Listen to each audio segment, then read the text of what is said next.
bienvenidos una vez más a ese digital que tiene por vocación conquistar la auténtica democracia y especialmente, muy especialmente, la libertad. Y no solamente aquí en España, en nuestra patria, sino además allende los mares en nuestros países vecinos. Bienvenidos a Diario de un Jurista. Soy Esteban Tena y hoy no traigo el análisis de alguna ley que esté ahora inmersa en su tramitación parlamentaria en las Cortes Generales o que ha sido recientemente aprobada y publicada en el Boletín Oficial del Estado. No, hoy vengo simplemente a llamaros al análisis, a llamaros especialmente a la reflexión y al debate. A la reflexión y a un debate que no se puede postergar a 3, 5, 10 años. Pues ya llegará cuando llegue, a mí ahora me da igual. No, es un debate que se debe producir ya. Y se debe producir ya porque sus consecuencias se ciernen sobre nosotros de forma inminente.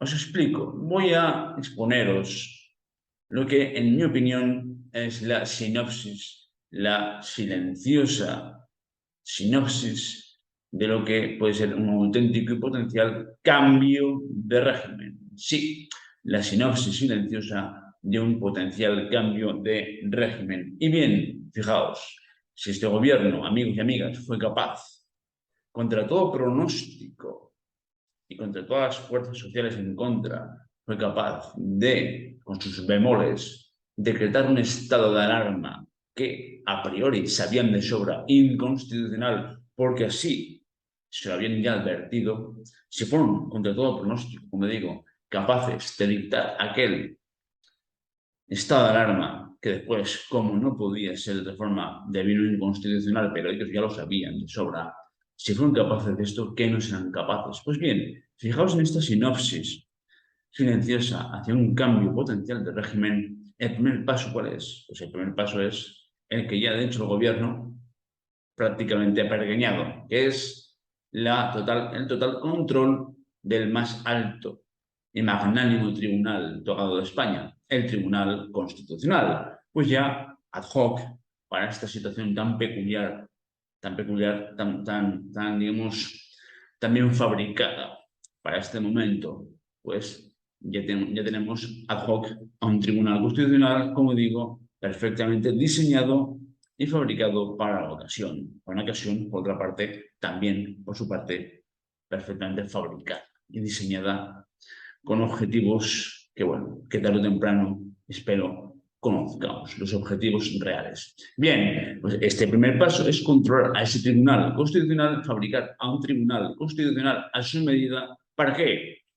Evidentemente, para que muchas de las decisiones, resoluciones, muchas de las leyes, particularmente que se han aprobado y que han sido recurridas al Tribunal Constitucional, casi siempre, por qué no decirlo, por Vox, pues todas esas leyes que en su momento fueron recurridas en inconstitucionalidad y que, a su merced, el Tribunal Constitucional se debe pronunciar, pues con este nuevo Tribunal Constitucional fabricado ad hoc, veremos hasta qué punto se convierte lo que debería ser un Tribunal Constitucional independiente, se acabará convirtiendo quizás en el propio muro, en un muro de contención contra estas propias leyes. Bien, y no solamente para parar y frenar, digamos, esos recursos presentados de inconstitucionalidad, sino para futuras leyes que este gobierno tiene la idea de aprobar y de tramitar para parar cualquier intento, digamos, de frenar este régimen,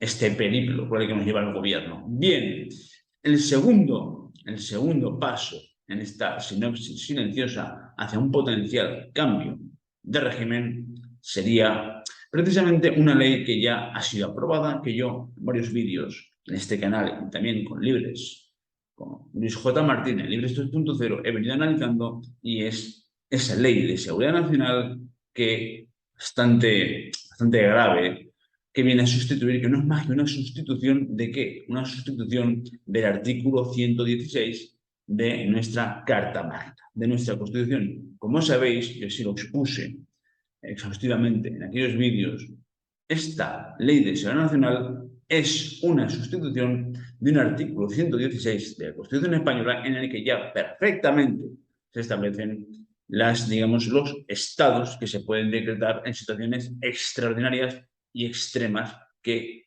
el Congreso debe autorizar. Estamos hablando de alarma, estado de alarma, estado de excepción y estado de sitio. Bueno, sin entrar en la profundidad de todo esto, como digo, el Congreso es el que debe autorizar este tipo de situaciones extraordinarias. Ese decreto que se dictaría por el gobierno para declarar un estado de alarma en el sitio, es el Congreso quien lo debe autorizar.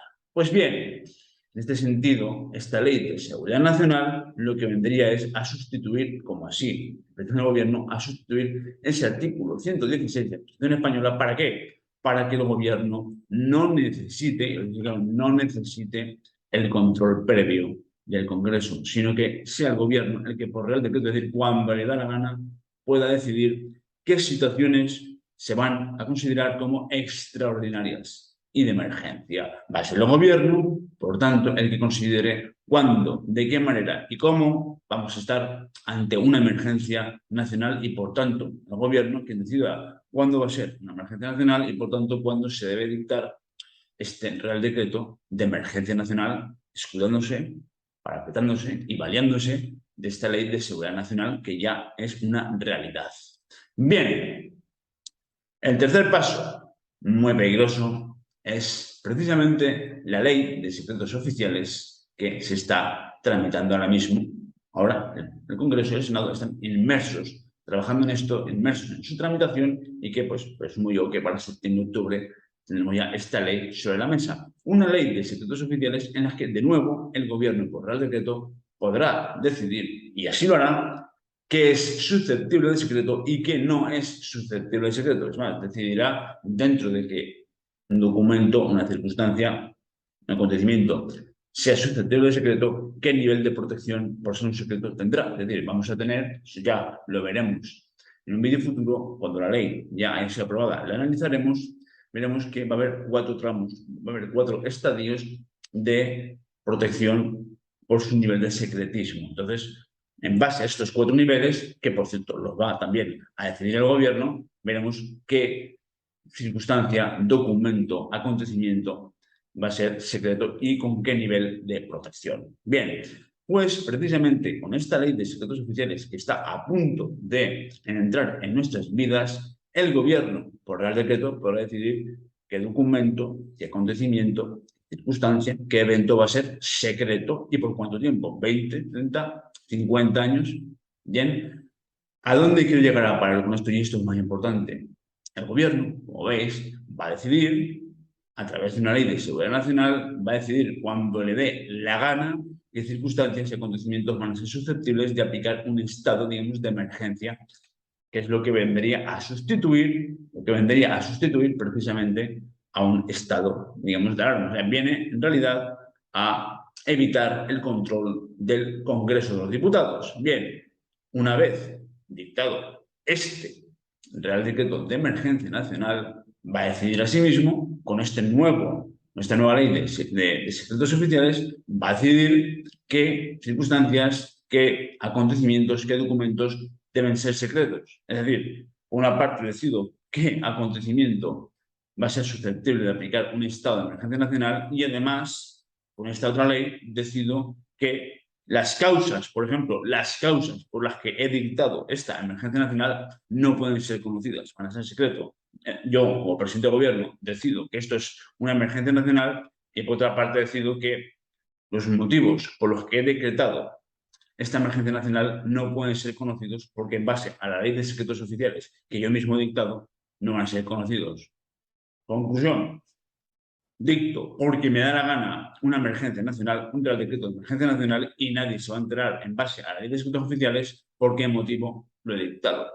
Tercer paso, y más peligroso, y más peliagudo, veréis, respecto a la suspensión de unas elecciones generales, y este podría ser el último paso más peligroso, peliagudo y potencial, suspender las elecciones generales. ¿Puede suceder esto? Hay que dar el debate, amigos. Hay que dar el debate a la cuestión. ¿Por qué?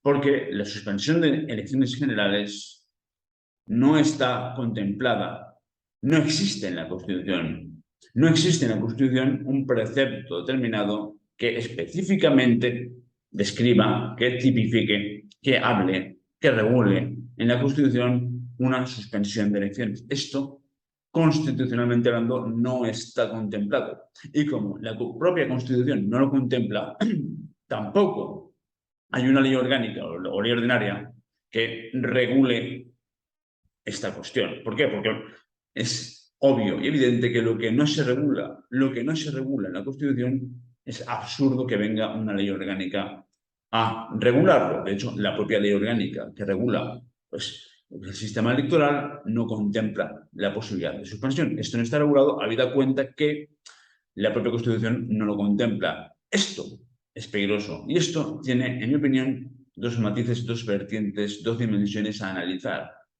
como potenciales. Primera, que el gobierno intente, tenga la sorpresa guardada para el próximo otoño de sacar a la luz un proyecto de ley por el que precisamente venga a desarrollar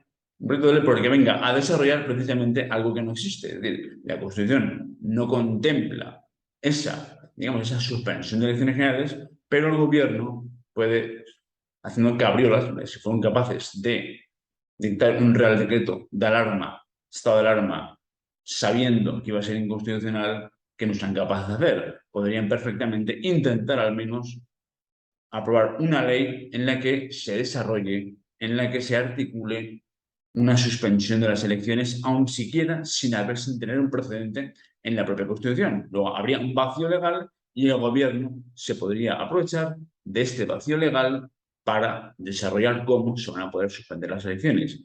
Si esto hiciese, en mi opinión, pues sería absolutamente, no digo inconstitucional, porque para que sea inconstitucional es que tiene que ir en contra de la Constitución, pero como en la propia Constitución hay un vacío legal, nos encontraríamos en una situación paradójica y exótica en la que el gobierno, pues como digo, intentaría regular, sin ni siquiera existir la Constitución, una suspensión de las elecciones. En este caso, se podría recurrir en inconstitucionalidad esta ley y veríamos que decidiría al respecto el Tribunal Constitucional.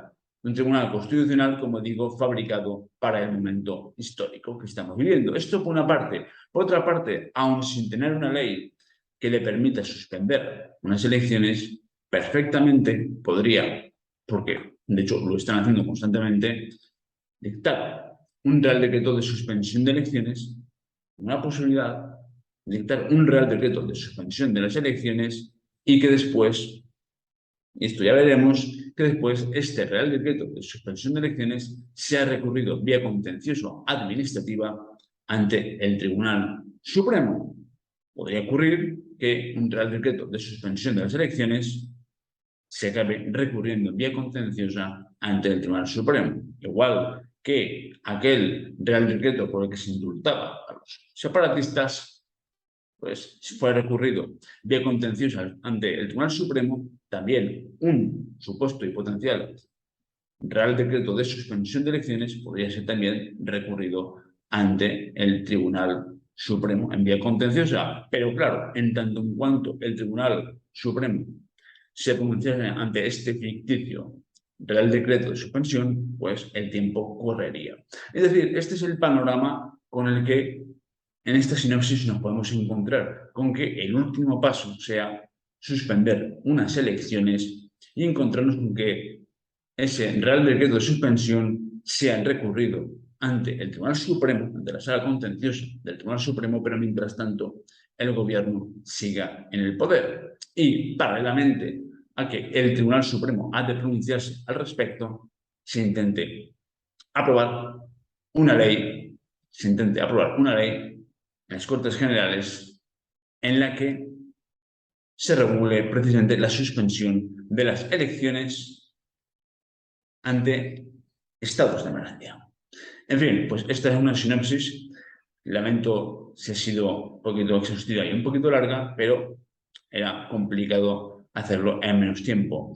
Os mando un fuerte abrazo, amigos, amigas, y gracias por seguir en este canal. Un fuerte abrazo de corazón para todos.